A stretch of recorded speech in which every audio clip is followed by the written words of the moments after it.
Em nossa aula de História, iremos ver sobre o período de transição. Primeiramente, nosso país era colônia de Portugal. Para se transformar em uma república, passou pela fase da transição e pelo império. Hoje iremos ver sobre essa transição. Essa transição se deu com a transferência da corte portuguesa para o Brasil em 1808, causando mudanças importantes na vida da população da colônia. O Brasil, então, passou por um período de transição. Essa transição, o que seria? É o período de mudança, em que ele era colônia e ele vai aos poucos crescendo até se transformar em império e depois república. Para entender um pouquinho mais, nós vamos nos recordar sobre o bloqueio continental. Na mesma época, a França desejava obter o domínio político e econômico sobre a Europa.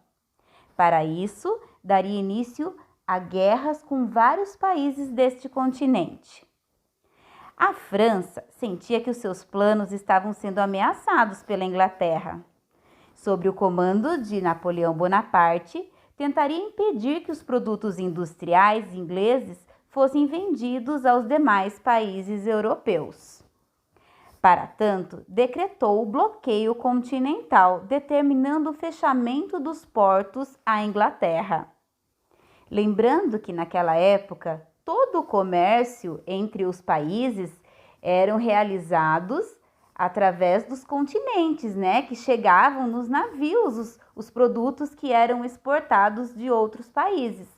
Então, aí aconteceu o bloqueio. O que seria o bloqueio? O fechamento dos continentes para que a Inglaterra não pudesse fazer esse tipo de comércio. E como a corte portuguesa comprava muitos artigos ingleses, não podia atender ao decreto de Napoleão Bonaparte. Além disso, devia muito dinheiro para a Inglaterra. A França, então, ameaçou invadir Portugal se o país não parasse de comprar os artigos ingleses. Era uma situação muito difícil. Se Dom João, que era o príncipe regente de Portugal, ficasse do lado da França, a Inglaterra invadiria o Brasil. Com isso, passaria a negociar diretamente com o nosso país e acabaria com o domínio português na América. E se ficasse do lado da Inglaterra, as tropas de Napoleão, agora imperador, invadiriam Portugal.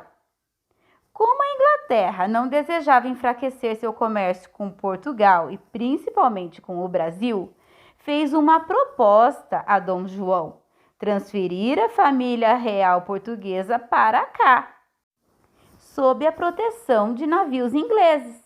E assim foi feito. Corria o ano de 1807. Em novembro, o exército francês avançava em direção a Lisboa, a capital portuguesa. Às vésperas da partida, a esquadra portuguesa e a inglesa estavam prontas para receber as 15.000 pessoas da nobreza, do clero e dos altos funcionários da corte. Elas seriam distribuídas em 70 navios, junto com suas bagagens, os arquivos da coroa e o tesouro real, todo o dinheiro do reino. O embarque no cais de Lisboa ocorreu debaixo de vaias, em meio às lágrimas e à desolação da população portuguesa, que se sentia abandonada. Em janeiro de 1808, os navios ingleses e portugueses aportaram em Salvador, na Bahia, e aí ficaram durante 5 semanas. Depois, seguiram para o Rio de Janeiro, que desde 1763 era a capital do Brasil. Logo que chegou, Dom João assinou um decreto de abertura dos portos do Brasil às nações amigas. Este ato foi de grande importância, pois, a partir desse decreto, nosso país começou a fazer comércio com os outros países europeus, além da metrópole portuguesa. Esse contato com os outros países da Europa promoveu o desenvolvimento do comércio e o conhecimento de novas ideias e costumes vindos da Europa. Enfim, o nosso país, o Brasil, começou a se desenvolver. Em 1815, o príncipe regente promoveu o Brasil a Reino Unido, a Portugal e Algarves, deixando de ser colônia, e fomos oficialmente equiparados a Portugal. Durante os 13 anos em que Dom João, o príncipe regente, permaneceu no Brasil, de 1808 a 1821, o dia a dia da população do Rio de Janeiro foi sendo alterado. Novos hábitos foram introduzidos pela família real. Acompanhe as mudanças que ocorreram. A vida no Rio de Janeiro antes da chegada da família real. As ruas da cidade eram estreitas e as casas, em geral sobrados, cujo andar térreo servia para fins comerciais, possuíam mobília modesta. As refeições eram simples, o café e o açúcar eram caros e a carne de má qualidade. Os homens mais ricos saíam às ruas usando coches, puxados à mula. As mulheres eram levadas nas cadeirinhas de arruar, carregadas por escravos. Havia poucas distrações, as famílias ricas se visitavam, os homens dedicavam-se aos jogos. A falta da iluminação nas ruas impedia a vida noturna na cidade. A vida no Rio de Janeiro após a chegada da família real. A vida continuava cara e pouco confortável. Os aluguéis eram altos e comia-se mal. Poucas eram as distrações para as pessoas da sociedade.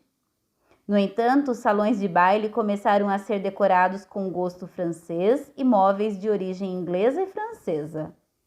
Membros da nobreza passaram a oferecer bailes e banquetes a integrantes da família real. Além disso, patrocinavam-se festas públicas com cenários de teatro e muita pompa. Mesmo após a criação do Reino Unido de Portugal, Brasil e Algarves em 1815, o país continuava sofrendo com velhos problemas. A corte carioca mantinha a cobrança de altas taxas às demais capitanias. Os colonos andavam muito descontentes com o governo de Dom João. O descontentamento da população brasileira aumentou a partir de 1815, pois houve um grande aumento de impostos. Esse aumento era, em parte, para pagar a proteção oferecida pela Inglaterra no translado da família real ao Brasil. Quando a família real se transferiu para o Brasil em 1808, o Império Colonial Português passou a ter duas sedes, uma em Lisboa, Portugal, e outra no Rio de Janeiro, Brasil. Mas com o fim das ameaças napoleônicas, 1815, não havia mais motivo para essa situação continuar. Deveria haver apenas uma sede administrativa.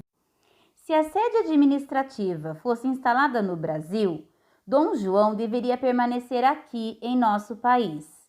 Para essa alternativa, ele contava com o apoio de muitos brasileiros e de alguns membros da corte no Rio.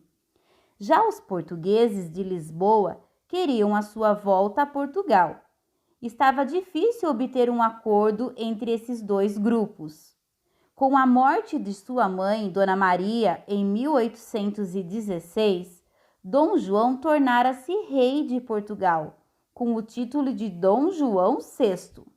Procurando obrigar Dom João VI a voltar a Portugal, os deputados portugueses criaram em 1820 uma nova Constituição. Ela exigia o retorno do rei à metrópole. Esse episódio ficou conhecido como Revolução do Porto.